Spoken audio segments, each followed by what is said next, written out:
Welcome to the deep dive, where we cut through the noise to bring you the really useful stuff. Today, we're digging into Machine Learning for Hackers by Drew Conway and John Miles White. Right? It's a book with a pretty interesting angle. It sort of skips the heavy theory up front and throws you straight into practical case studies. Yeah, the idea being that, a lot of us learn better by actually doing things, tackling problems. Exactly. You pick up the tools you need as you go along working on real data. So that's our mission for this deep dive. Unpack how this book gets you doing machine learning. We'll look at R, the programming language it uses, and some key ideas shown through its examples. Think of it as getting the core philosophy and maybe the first few practical steps without reading the whole thing cover to cover just yet. Okay, let's get into it. Chapter 1. What's the setup? Well, right away, it positions machine learning as this. It contrasts machine learning with traditional statistics. Statistics often focuses on, like, human understanding, interpretation. Machine learning, it's more about getting the computer to do something useful with the data. So performance over explanation, maybe? Turning data into action? Pretty much. Yeah. It's about training algorithms, measuring how well they perform tasks, rather than focusing solely on, say, p-values in the classic statistical sense. That makes sense. It's practical. Now, what about programming? Does it assume you're already a coder? It does expect some familiarity, yeah. But smartly, it doesn't just leave you hanging. It actually starts with an introduction to R, Okay. just to get everyone on the same page. It's not like a comprehensive R course. More like the essentials for the tasks ahead. Exactly. Loading data, exploring it, cleaning it, doing some basic analysis.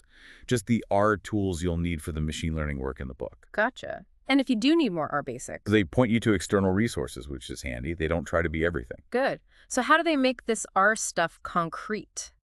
They jump right into a really memorable case study. UFO sightings. UFOs. All right, that's definitely a hook. Totally. They use this data set from, I think, infochimps.com. It's got something like 60,000 reports. Goes way back, lots of places.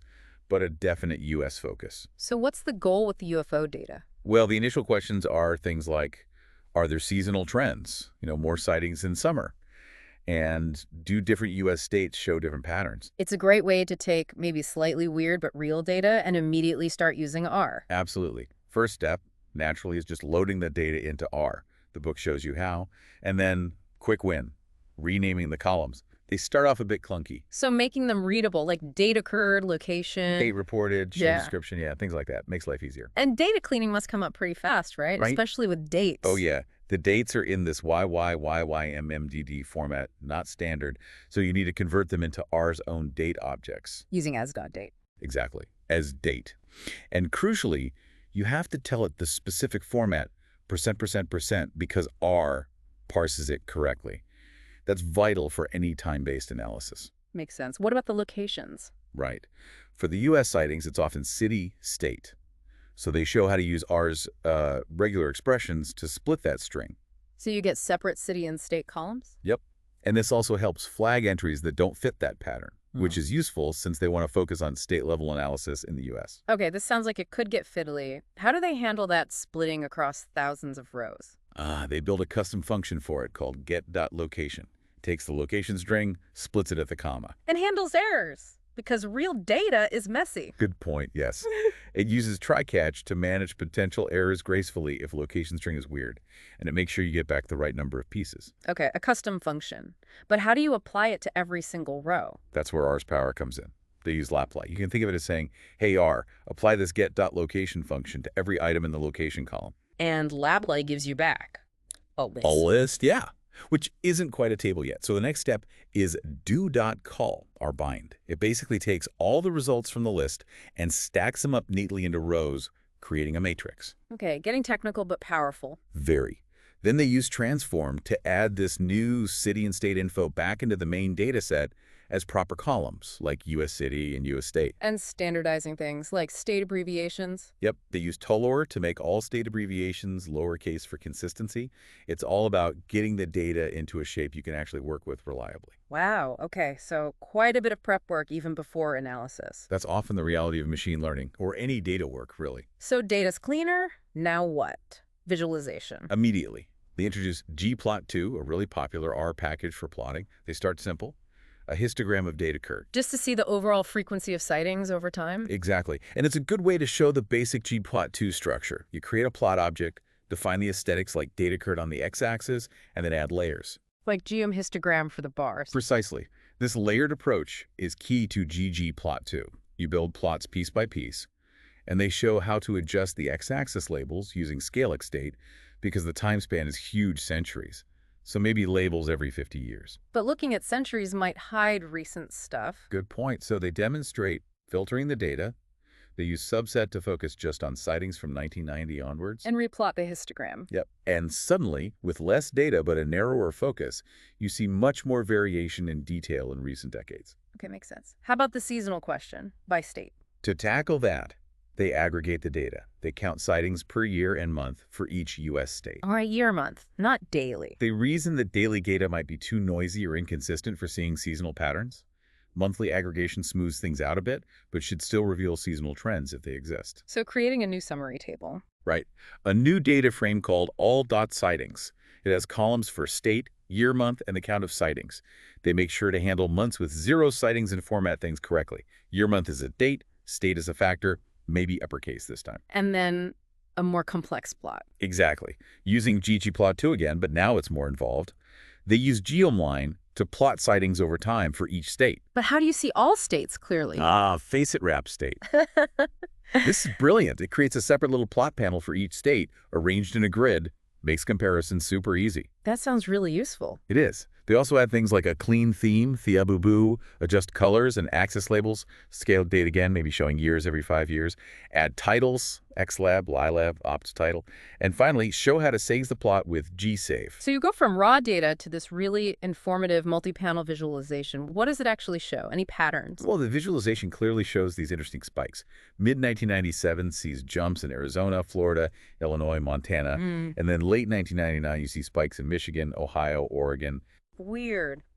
So, aliens. Haha. Well, the book uses this to make a point. It asks you to think critically. Could there be other explanations? Maybe increased public interest, media events, reporting changes? Right. It's not just about finding patterns, but interpreting them carefully. Exactly. It's a great way to show the whole pipeline. Messy data, cleaning, preparation, visualization, and then that crucial step of interpretation, all demonstrated with UFOs in R. Okay, that's a solid intro to R and data handling. What's next? Chapter 2? Chapter 2 dives deeper into data exploration. It brings up this key idea from statistician John Tukey. Tukey, what was his idea? He made this really important distinction between exploratory data analysis, EDA, and confirmatory data analysis. Right. So exploration first. Yes. EDA is about using relatively simple tools, summary numbers, basic plots to just dig around in your data, get a feel for it, find unexpected patterns before you start formal testing. So this chapter focuses on that, numerical summaries and visualization. Exactly. Things like means, medians, percentiles, standard deviations, and standard plots, histograms, kernel density estimates, scatter plots.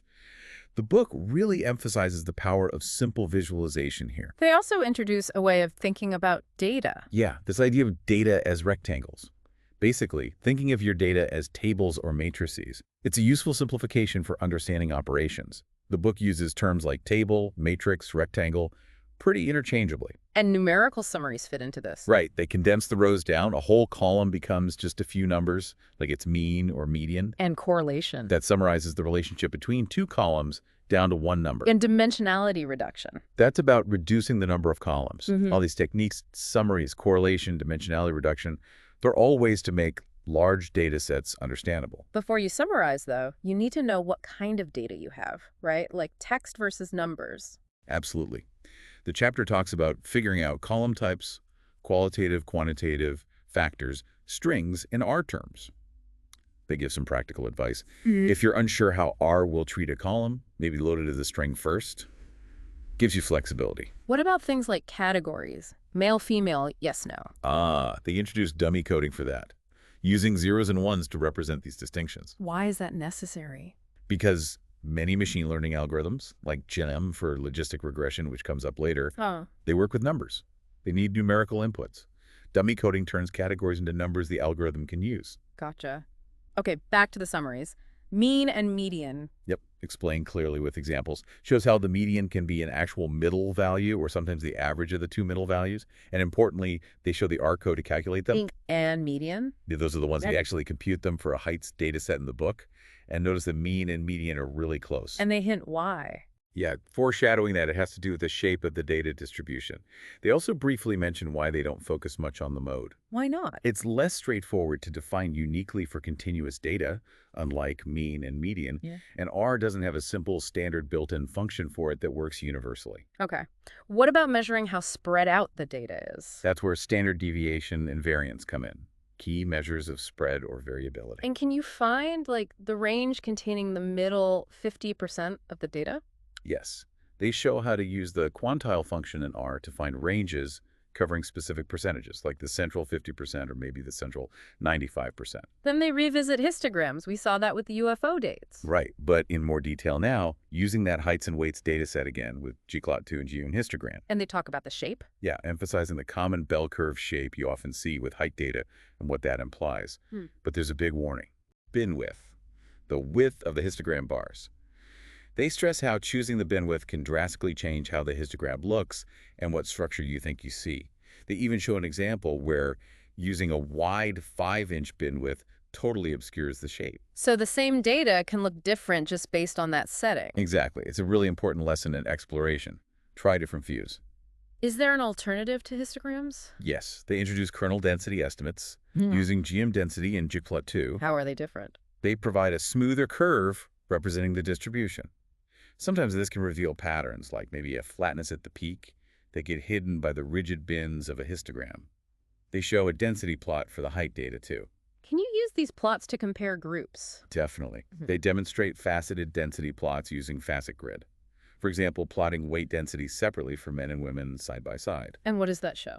It reveals two distinct, fairly normal-looking distributions, one for men and one for women, clearly showing the difference. Which leads into talking about the normal distribution. Exactly, the classic bell curve. But they're careful to say, not all data looks like this. Right. Some data is skewed. Yep.